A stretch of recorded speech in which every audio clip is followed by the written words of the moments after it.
सभी को जय हिंद। आइए जानते हैं संधि के बारे में।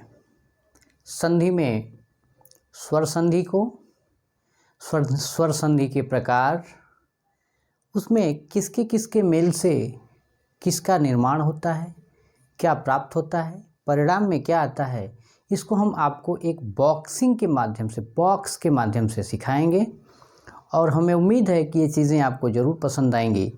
ज़रा देखें हम इसको किस तरीके से सजाते हैं। तो आइए, संधि में स्वर संधि और स्वर संधि आपकी 5 प्रकार की, जिसमें दीर्घ, गुण, वृद्धि, यण, अयाद, इसके बारे में हम जानेंगे। देखिए, जैसे एक बॉक्स का निर्माण मैंने किया और इस बॉक्स के माध्यम से हम आसानी से संधि को सीख सकेंगे कि आखिर संधि का प्रक्रिया क्या है, इसमें कैसे कैसे क्या क्या होता है। ये चीज़ें बहुत जल्दी आपके सामने क्लियर हो जाएंगी। पहले हम भर लेते हैं, फिर हम आपको इसे समझा देंगे कि ये कैसे होता है और कैसे इसका निर्माण होता है। देखिए, ये कुछ इस तरीके से बॉक्स 1 2 3 4 1 2 3 4 5, चूँकि 5 टाइप का ये है तो मैंने 5 बॉक्स ऐसे बनाए और 4 ऐसे। इससे इन दोनों बॉक्स के मेल से ये परिणाम प्राप्त होगा।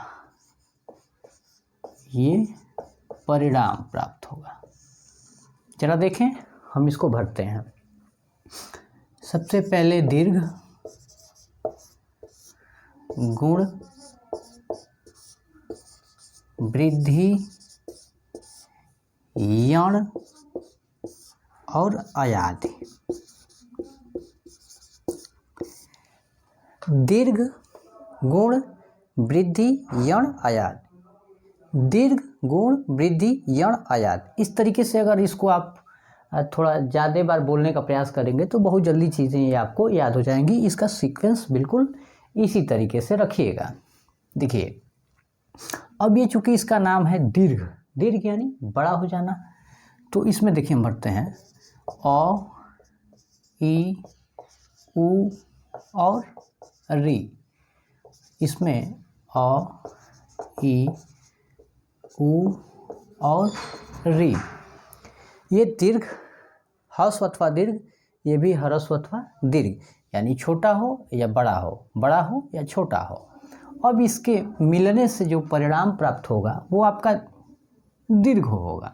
चूँकि ये दीर्घ संधि है तो ये क्रमशः आ, बड़ी ई, बड़ा उ और री, इसका निर्माण इन दोनों के मेल से होगा। ठीक, आगे देखिए,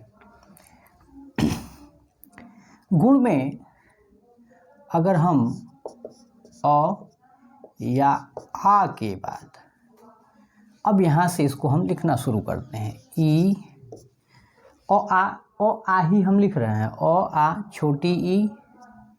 छोटी ई से इसी में इंक्लूड कर देंगे बड़ी ई, फिर उ, फिर री, यानी इन तीनों को हम डायरेक्ट नीचे रिप्लेस कर लिया।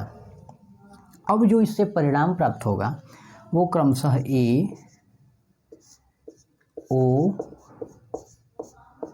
और अर, ए, ओ और अर, इन दोनों के मिलने से क्रमशः ए, ओ और अर प्राप्त होगा।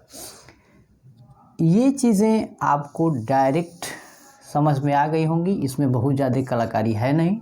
दीर्घ संधि है तो चूँकि ह्रस्व अथवा दीर्घ, ये ह्रस्व अथवा दीर्घ और परिणाम हमेशा होगा दीर्घ। ठीक, दूसरी बात, मैंने गुण के बारे में आपको बताया कि अ अथवा आ के बाद यहाँ से नीचे इसको रिप्लेस कर दिया, ई, उ, री आए तो क्रमशः ए ओ अर हो जाता है। ठीक, ए ओ अर हो जाता है। इसको देखिए, इसी से हम इस बॉक्स को आसानी से भर लेंगे। देखिए, इसको डायरेक्ट यहाँ रिप्लेस कर दीजिए, अ या आ। ठीक, तो अ या आ के बाद चूँकि हम री तक लिख लिए थे, अब मामला ए ओ और औ। परेशान ना होइए, हम समझाते हैं। अब चूँकि इसका नाम है वृद्धि, तो वृद्धि माने बड़ा वाला, तो बड़ा वाला में अब परिणाम आपको ए और औ, ये दो परिणाम आपको प्राप्त होंगे। इसका सीधा सा मतलब है कि अगर हम शब्दों में जाएं तो बड़ी दिक्कत होती है उसे समझने में। हम आसानी से इसको बॉक्स के माध्यम से समझ सकते हैं आसानी से। अ या आ के बाद अगर ए या आए तो डायरेक्ट आए हो जाता है। अ या आ के बाद अगर ओ या औ आए तो परिणाम आपका औ होगा। ठीक, अब देखिए, अब इसको हम यहाँ रिप्लेस करते हैं। ये जो ई ऊ री है, एक बॉक्स को छोड़ा और मैंने इसमें ला करके रिप्लेस कर दिया, ई ऊ और री।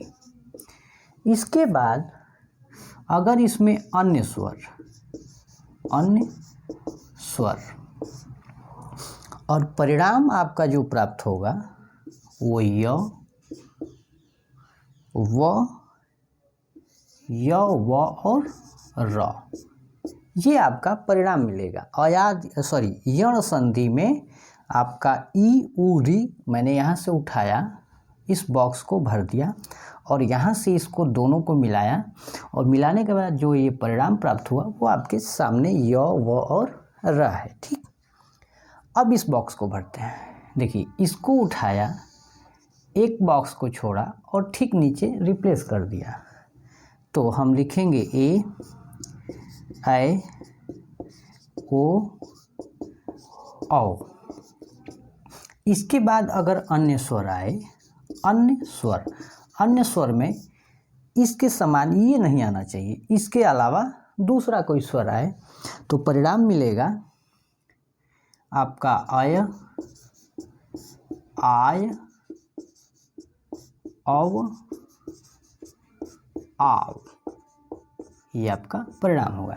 देखिए, फिर से इसको हम समझते हैं और फिर से आपको हम बताने का प्रयास करते हैं। देखिए, मैंने आपको दीर्घ के बारे में बताया, तो दीर्घ में सीधा सा है अ ई उ री के बाद अगर अ ई उ री आए, ह्रस्व अथवा दीर्घ। ह्रस्व मतलब अ जो है इसका अगर दीर्घ करेंगे तो आ हो जाएगा, यानी बड़ा वाला। तो इसको अगर हम दोनों को मेल करेंगे, सीधा सा परिणाम हमको दीर्घ मिलेगा, आ बड़ी ई उ और री।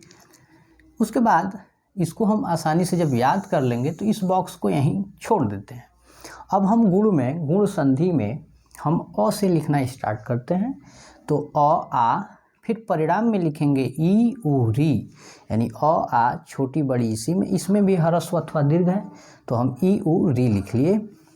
परिणाम जो प्राप्त होगा ए ओ अर, इसे थोड़ा सा हम याद रखेंगे, थोड़ा सा माइंड में रिप्लेस करेंगे। उसके बाद जब हम वृद्धि संधि की बात करेंगे तो इसको हम डायरेक्ट नीचे रिप्लेस कर दे रहे हैं इस बॉक्स में। और उसके बाद जब मैं री तक लिख लिया था, तो री के बाद पड़ता है ए ओ और औ। सीधा सीधा अ आ की ओर लिखना है, उसी का सीक्वेंस ये सब चल रहा है। तो ए ओ औ मैंने लिख लिया। परिणाम में वृद्धि संधि, जिसका नाम ही है वृद्धि माने बड़ा वाला, तो बड़ा वाला ए और औ, सभी में यही सबसे बड़ा दिखता है, ए और औ। आगे देखें, अब हम यण वाले में इसको उठाया और यहाँ रिप्लेस कर दिया, और जब यहाँ रिप्लेस किया तो इसके बाद हम अन्य स्वर, अन्य मतलब इसके अलावा अन्य कोई स्वर आएगा तो हम परिणाम जो प्राप्त करेंगे वह य व र। इसको याद कैसे रखेंगे कि परिणाम यण संधि में य व र ही होगा। सीधा सा देखिए यहाँ यण संधि, यण की शुरुआत य से हो रही है, उसी तरीके से परिणाम की शुरुआत य से हो रही है, य व और र, सीधा सा। उसके बाद हम इस बॉक्स को उठाया और नीचे रिप्लेस कर दिया, ए ओ औ, यहाँ पे अन्य स्वर, इस बॉक्स में अन्य स्वर। अब इसका परिणाम अय आय औ आओ। याद कैसे रखेंगे कि अय आय औ आओ, इस परिणाम को कैसे हम अपने माइंड में रखेंगे। तो चूंकि अयाद संधि की शुरुआत अ से हो रही है और अयाद संधि का जो परिणाम मिल रहा है वो अ से ही हो रहा है। देखिए यहाँ अय अय आय औ आओ। मुझे लगता है कि चीज़ें आपको समझ में आ गई होंगी, कहीं किसी प्रकार की कोई दिक्कत न हो। आज के लिए हमारे तरफ से इतना ही। धन्यवाद।